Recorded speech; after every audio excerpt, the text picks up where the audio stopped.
Salve, salve, gente boa! Eu sou o professor Euclides, essa é a Escola Teófilos. Bem-vindos ao nosso canal. Você que já se inscreveu, muito obrigado. Você que não se inscreveu ainda, está chegando hoje pela primeira vez, não deixe de se inscrever e lembro que toda a temática que vai ser abordada hoje está aqui embaixo, no link com o material, a bibliografia, questões, o texto daquilo que nós vamos estudar hoje, está tudo aqui embaixo. Eu quero iniciar nossa aula. A aula de hoje é sobre o Evangelho de São João, o quarto Evangelho. Nós vamos tratar sobre o autor, algumas peculiaridades dele, a origem do texto, né? Então essa é uma aula que nós vamos dividir esse tema, né? Então em duas aulas, primeira e segunda lição. A segunda parte será a mensagem do Evangelho de João. Lembro que, finalizados os evangelhos, nós vamos fazer um grande compilado, onde nós vamos estudar os evangelhos como um todo, as suas peculiaridades e a mensagem deste evangelho enquanto estudo em partes. Nós vamos ver a grande catequese do Novo Testamento a partir de suas fontes, que são os evangelhos. Bom, eu quero iniciar nossa aula fazendo aquilo que eu sempre faço. Eu agradeço os nossos colaboradores, os nossos patrocinadores, de maneira especial Márcia Aparecida Miguel Zeponi, Ana Lúcia Escapim, a Márcia, que tem um centro de orientação teológica existencial, onde são abordados temas muito atuais, diga-se de passagem, né, pelo mundo, pelas coisas que estamos vivendo em meio à pandemia, né?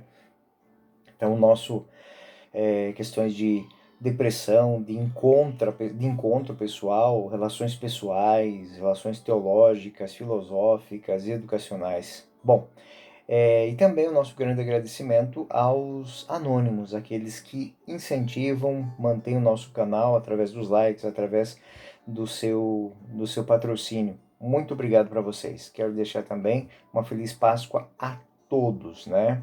Estou gravando, né? Então essa aula para vocês com esse sentimento, que tenhamos essa Páscoa de 2021 com muito carinho no coração. Que Deus abençoe a todos vocês. Então vamos à nossa temática de hoje. Estudo sobre o Evangelho de São João. E nós vamos começar dizendo já de entrada, é um evangelho extremamente peculiar. Peculiar, primeiro, pela sua carga teológica. No Evangelho de São João são tratados temas que não são tratados nos evangelhos sinóticos, né? Não que ele tenha se distanciado das catequeses originais, não, ele quis dar a essas catequeses originais uma temática muito mais elevada. Lembramos que entre o ano 75 e o ano 100 ele foi escrito, né? E teve os apêndices e tudo mais. E é um período em que começa a se surgir na igreja alguns pensamentos que desvirtuavam daquilo que é o pensamento ortodoxo da igreja, ou seja, aquele pensamento que foi bebido nas fontes dos apóstolos. Então, começaram a surgir pessoas que começaram a pregar um evangelho um pouquinho diferente. Então, o evangelho de São João ele já vem com esse up, ou seja, são as reflexões das catequeses dos apóstolos, porém dando um tratamento mais teológico, né? Então nós vamos ter no Evangelho de São João temas sobre a Trindade, temas sobre a graça, temas sobre a Eucaristia, sobre o batismo, que não fazem parte propriamente da temática que são os sinóticos, que tinham mais como fundamentação mostrar Jesus Cristo, quem ele é, para os judeus, para os pagãos, para os gentios, dentro de uma dinâmica em que ele é o Filho de Deus enviado ao mundo para nos trazer a salvação. Essa salvação, ela já está apresentada, podemos dizer assim, no Evangelho de São João. Porém, as catequeses começam a ter que responder a perguntas que vão além das primeiras questões, além de quem é Jesus. Então, nós vamos tratar agora, nossa primeira aula, o autor do Evangelho. Então, é um tema muito discutido, foi muito discutido pelos teólogos e hoje ele está tranquilo, né? Então, o autor do quarto Evangelho é de João, filho de Zebedeu e Salomé. Todos eles conhecem conhecem, fazem parte de um grupo que está inserido dentro da história do Evangelho. Vai aparecer nos sinóticos, vai aparecer no Evangelho de São João. Marcos capítulo 15 vai dar as primeiras indicações de quem é esse homem. Achava-se ali também duas mulheres, observando ao longo, entre as quais Maria Madalena, Maria, a mãe de Tiago, o menor, e de José e Salomé. Então, está apresentado quem é. A mãe está aqui. Mateus 21. Jesus de novo lançou um grande brado e entregou a alma. Nisso aproximou-se a mãe e os dois filhos de Zebedeu com seus filhos e prostrou-se diante de Jesus para lhes fazer uma súplica. João é irmão de Tiago Menor, como a gente viu, né? Passando ao longo do mar da Galileia, viu Simão e André, seu irmão, que lançavam as redes. Jesus viu-lhes e disse: Vinde após mim, e vos farei pescadores. No mesmo instante, deixaram as redes e o seguiram. E no versículo 19, viu também adiante Tiago, filho de Zebedeu, e João, seu irmão, que estavam na barca consertando as redes, e chamou-os logo.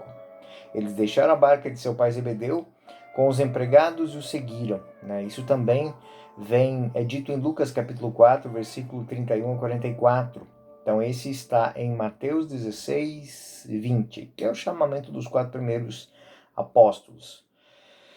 Era um judeu da Palestina, né, que conhecia muito a geografia. Embora eu diga que eu vá afirmar que ele não tem uma preocupação estrita, mas é uma preocupação própria dele situar onde está acontecendo o Evangelho, onde se dão as cenas do Evangelho. E João é muito perspicaz nisso. Né? Então, conhecia muito bem a geografia da Palestina, não por outro motivo, porque era um judeu palestino.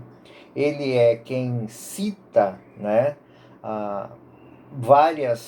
os vários sinais de Jesus, e cada um deles ele faz questão de dizer onde eles aconteceram. Caná é um local da Galileia e está citado em João capítulo 2, versículo 1. 3 dias depois, celebrava as bodas em Caná da Galileia. Fala também de Enom junto a Salim, né? Também João batizava em Enom, perto de Salim.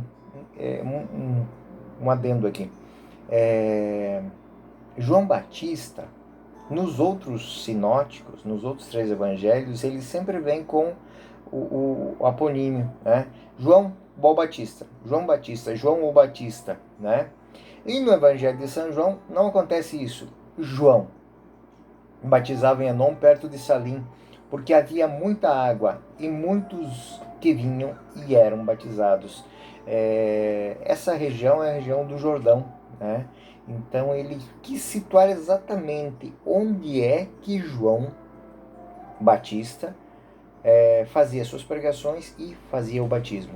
Sicar. Chegou, pois, uma localidade da Samaria, chamada Sicar, junto às terras de Jacó, que Jacó dera a seu filho José. Então aqui ele fala 2 coisas. Ele está situando um local e ele está situando uma fonte, né?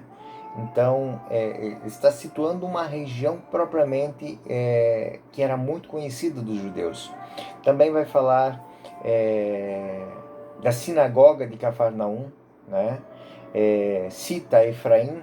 Em consequência disso, Jesus já não andava em público entre os judeus. Retirou-se para uma região vizinha do deserto, a cidade chamada Efraim, que ali detinha-se com seus discípulos. Então ele está dizendo que todos os ensinamentos que Jesus deu, a certo momento, não puderam mais ser dados publicamente como Jesus fazia. Ele estava sendo perseguido, então ele teve que buscar uma cidade onde as pessoas lhe protegiam.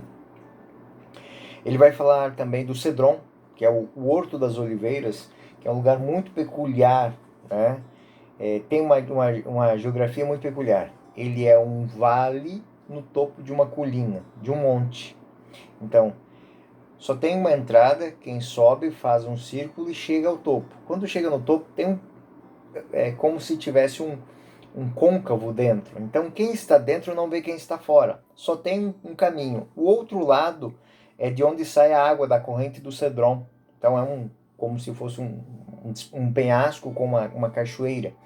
Então, o fato de Jesus ter ido rezar no horto de Cedron, no horto das oliveiras, no topo deste monte, faz com que Jesus tenha se colocado num lugar onde só tinha uma entrada e uma saída, e era a mesma.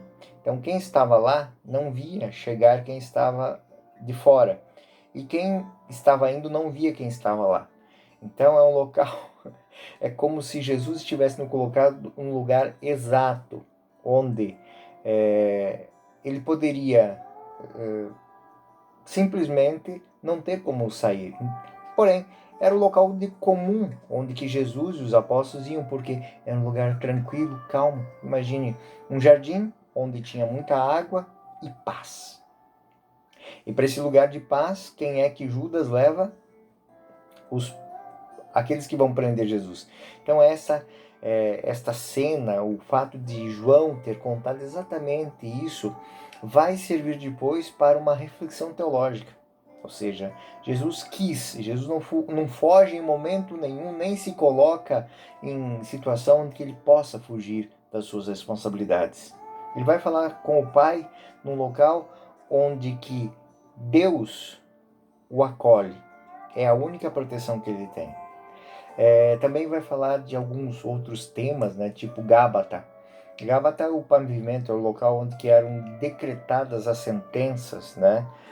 João 19:13. Ouvindo essas palavras, Pilatos trouxe Jesus e sentou-se no tribunal, no lugar chamado pavimento, em hebraico Gábata.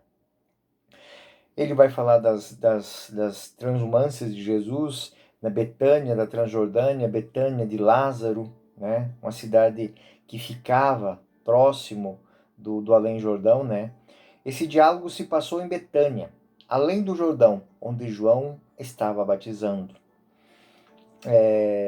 E também Betânia ficava distante 15 estádios, mais ou menos 15 quilômetros, um pouco menos, de Jerusalém. Conhecia bem a mentalidade do judeu, inconsistente, dividido entre si, como tinham sido outrora. Então, João faz questão, no seu evangelho, de mostrar qual é o povo a quem Jesus está evangelizando, a quem ele está pregando. E é uma situação muito interessante porque nos outros evangelhos nós não temos uma reflexão sobre as pessoas.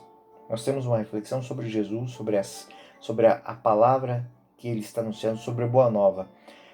O Evangelho de João traz também uma reflexão sobre a quem Jesus prega, para quem Jesus está pregando, e a maneira com que as pessoas acolhem o Evangelho. Isso é muito interessante.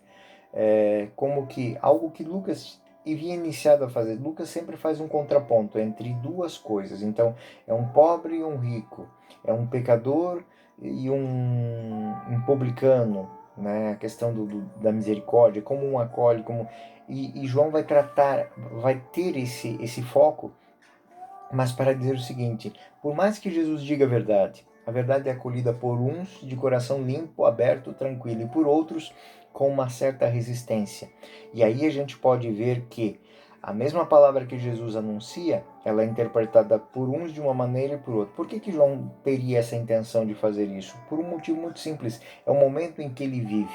É o momento em que o evangelho já se propagou, e muitas pessoas estão tomando do evangelho para dar um novo sentido a ele, um sentido errado.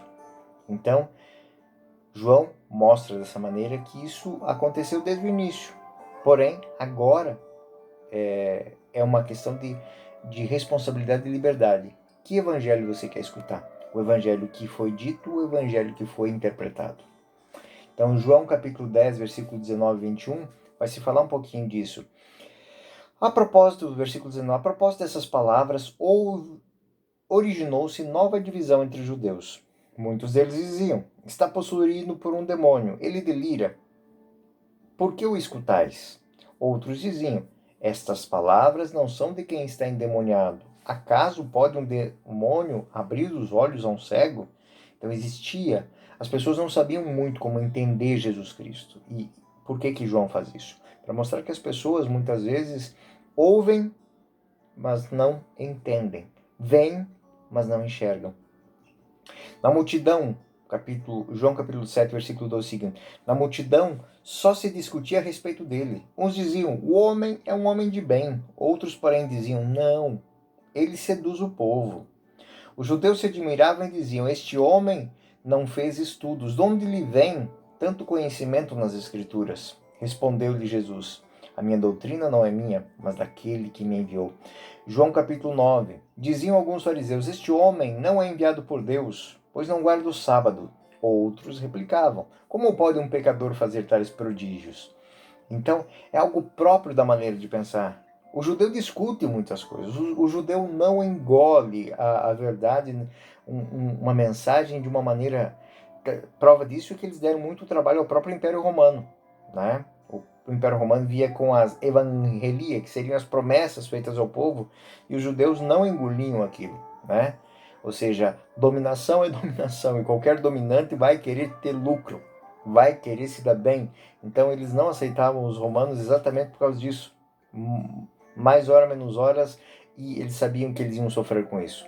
João capítulo 12, também, o versículo 19 e o versículo 42 fazem isso.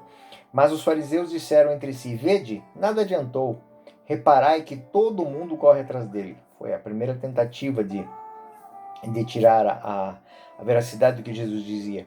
E o versículo, não obstante, também muitos chefes creram nele, mas por causa dos fariseus não se manifestavam, para não serem expulsos da sinagoga. Então, ele mostra como que a sociedade, ou seja, por mais que eu acredite numa verdade, por mais que eu entenda, por mais que eu acolha no coração, muitas pessoas não têm a força de lutar contra a sociedade. Eles têm medo de perder o status quo deles. Então, essas reflexões são reflexões que vocês não vão encontrar nos sinóticos. São reflexões de um homem que, como o próprio símbolo de João vai mostrar, é uma águia que está voando bem alto e de cima ela pode ter uma visão ampla do que está acontecendo. Ele vê todas as partes. Ela não vê somente o fato em si, mas o fato agregado a tudo que tem em volta. É uma reflexão muito bonita a de João. João também conhecia bem as festas dos judeus, os seus usos, por que eles celebravam, o que eles celebravam nessas festas. João capítulo 2, versículo 6 e versículo 13. Ora, se achava ali 6 talhas de pedra. É muito interessante porque João, no primeiro sinal, que é as bodas de Canaã, a multiplicação do vinho, ele vai fazer questão de dizer que o primeiro milagre está inserido dentro de um ritual próprio dos judeus, que é o ritual de purificação. Então, quando Jesus transforma a água da purificação em vinho, ele está dizendo que, a partir daquele momento, a água do batismo, a água batismal, a purificação, é porta para um outro sacramento, o sacramento da Eucaristia, o sacramento da vida nova, da transformação, e isso é as bodas, e isso é verdadeiramente um laço estável com Deus. E isso se dá muitas vezes sem que aqueles que estão recebendo a graça percebam que ela está acontecendo. E é muito bonito ele trabalhar essa temática, né? Os servos, eles sabem de onde veio o vinho, mas não sabem aqueles que estão na festa. Então, reflexões que serão colocadas, que são propostas por João, elas têm essa dinâmica, uma dinâmica que de um pequeno fato, de uma pequena situação, que é, de fato, o rito dos judeus, se expande para um sacramento, ou seja, um ato, um dom da graça. João capítulo 4, versículo 9. Aquela samaritana lhe disse, sendo tu judeu, como pedes de beber a mim que sou samaritana? Ele está dizendo, ou seja, Jesus está pedindo de beber, ou seja, ele não está colocando empecilhos para conversar com a mulher samaritana. E isso é o que atrai a atenção da samaritana. Um judeu que a trata como uma igual. João capítulo 5, versículo 1. Depois disso houve uma festa dos judeus e Jesus subiu a Jerusalém. Então essa festa é a festa das tendas, né? João capítulo 6, versículo 4. Aproximava-se a Páscoa, a festa dos judeus. E ele sempre vai citar isso. Através de João a gente fica sabendo que Jesus faz três caminhos. Galileia, Samaria, Judeia, Jerusalém. Ele faz 3 viagens, ele vive 3 Páscoas durante a sua caminhada.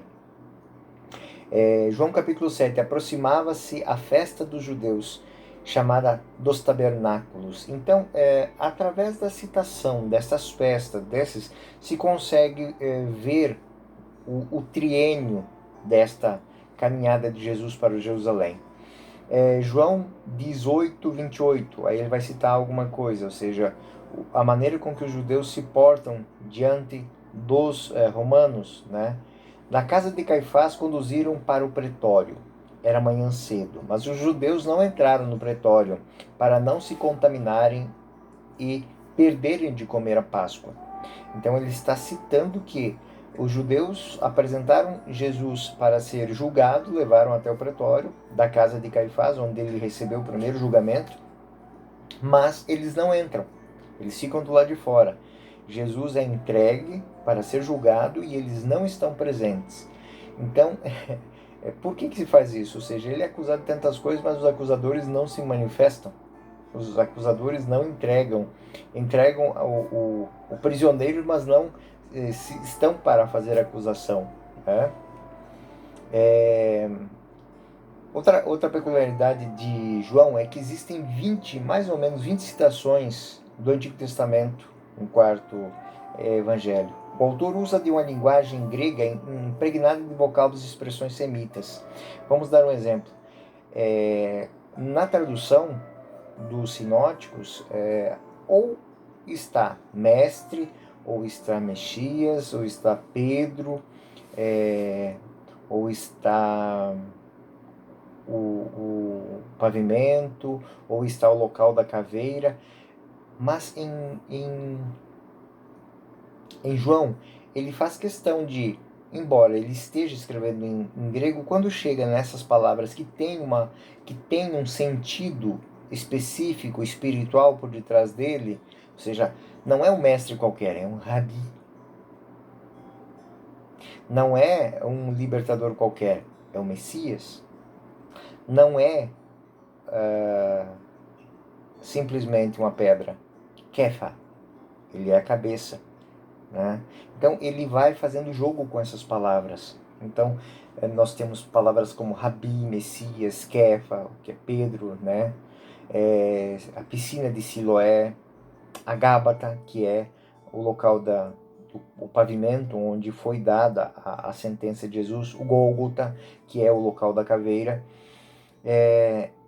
Todos esses dados, eles mostram que este homem, ele não vê simplesmente a mensagem, mas ele vê a teologia por detrás daquilo que está sendo anunciado. A palavra, para João, ela tem um peso muito grande. É um autor, é um judeu que testemunhou tudo aquilo que está falando. Então, ele, diferente de Lucas e de Marcos, muito próximo a Mateus, ele viu o que ele escreveu. Só que diferente de Mateus, ele não vê como um judeu, ele vê como um cristão. Ele vê como alguém que quer levar adiante a reflexão do Messias. Ele quer anunciar a palavra com a pureza disso, e essa palavra pode ser refletida por todos os povos. Então essa é a temática de João. João capítulo 1. E o verbo se fez carne.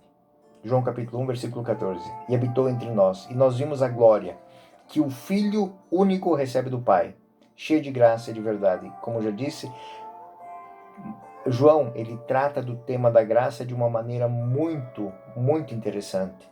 Porque ele vai mostrar que toda a ação de Jesus é uma ação de graça. Não é mais não é mais um tempo de graças, é o tempo da graça. João 9,35. O que foi testemunha desse fato atesta, e seu testemunho é digno de fé. E ele sabe que diz a verdade, a fim de que creais. Ele está falando dele mesmo. Eu vi tudo isso. Isso aconteceu. Ninguém me contou, eu vi. João capítulo 21, versículo 24. Este é o discípulo que dá testemunho de todas as coisas. E estas escreveu. E sabemos que digno de fé do seu testemunho. Sabemos que a partir do versículo 24 em diante é um anexo dos discípulos de João. E eles estão dizendo, o que nós estamos escrevendo nós ouvimos daquele que viu. Né?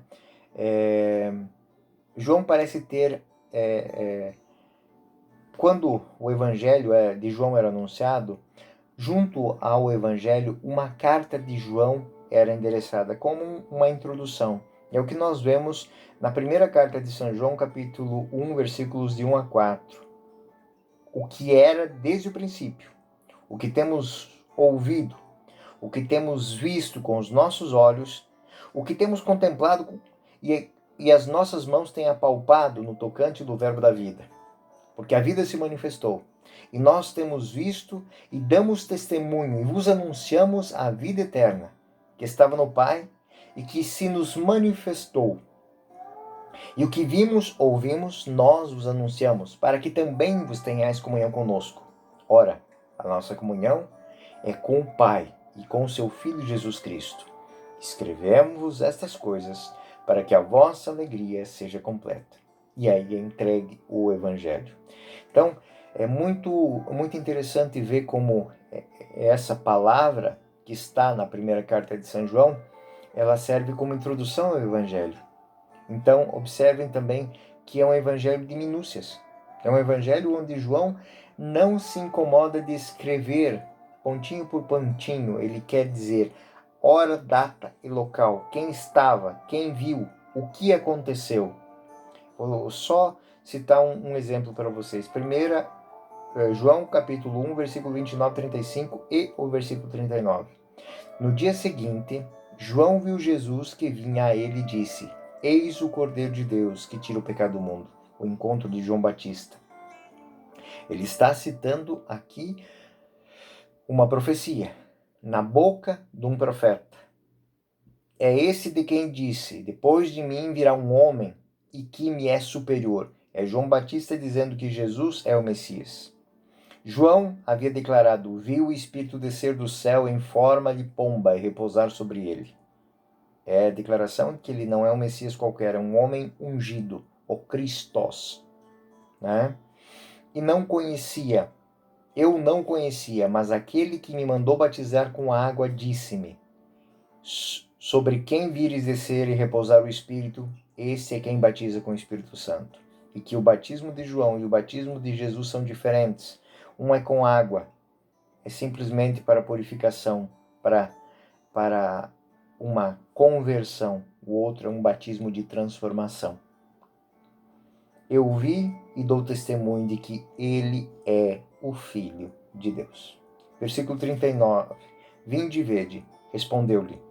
Foram aonde ele morava e ficaram com ele aquele dia. Era cerca da hora 10ª. Então, onde o evangelho termina, ele começa. Então, ele começa com o encontro e a profissão de fé. Da mesma maneira que eles veem ali o Messias, após a crucificação, eles vão ver que ele é de fato o Messias enviado. Então, João gosta muito das 3 dias depois, achava-se as bodas em Caná da Galileia, havia ali um poço de Jacó. Ele é minucioso, né? Ele indaga as pessoas. Ele conhece os apóstolos, e isso fica bem claro quando ele fala dos apóstolos como pessoas muito particulares a ele. Levou Jesus, e Jesus, fixando o olhar nele, disse: Tu és Simão, filho de João, serás chamado Quefas, que quer dizer pedra, e sobre essa pedra edificarei a minha igreja. Então, a porteira perguntou Pedro: Não és acaso tu um discípulo desse homem? Não sou, respondeu ele. Então, ele narra cenas que ele viu. Ele mostra, ele vai falar de Filipe, né? Felipe encontra Natanael e diz: achamos aquele de quem Moisés escreveu na lei e que os profetas anunciaram, é Jesus de Nazaré, filho de José. Ele fala de Tomé, isto é, Tomé, chamado Dídimo, disse aos seus discípulos: vamos também nós para morrermos com ele.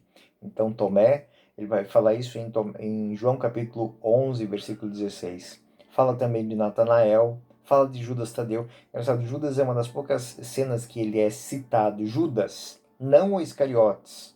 Senhor, porque hás de manifestar-se a nós e não ao mundo, né? Então essas peculiaridades são muito próprias em João. O autor é o discípulo amado de Jesus. Em vários textos do Evangelho isso se mostra, né? Então ele, na ação da traição de Jesus, quando Jesus é apresentado, vai ser traído, é ele quem Pedro diz assim, ó, vai lá e pergunta quem que vai fazer isso, quando é que isso vai acontecer. Então essa é uma dinâmica muito bonita no Evangelho de São João. João também, ele vai citar os sinais, né? Os sinais de que tudo acontece, né? Então a tradição vai mostrar que ele, né? Ele mostra esta presença de Jesus não como um homem. E todas as ações de Jesus dentro do seu evangelho, elas são tomadas de uma maneira muito transformadora, onde que um pequeno sinal ele deve ser compreendido, ele deve ser entendido num nível muito maior.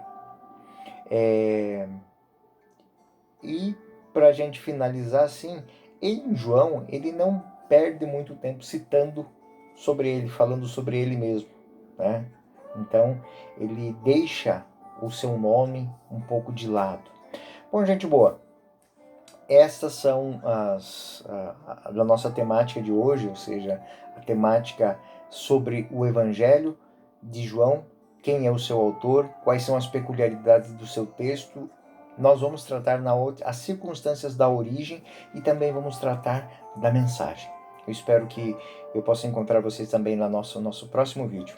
Então esse foi o primeiro vídeo sobre o Evangelho de São João. Muito obrigado pela sua atenção, até a próxima. Uma feliz Páscoa a todos, fiquem com Deus.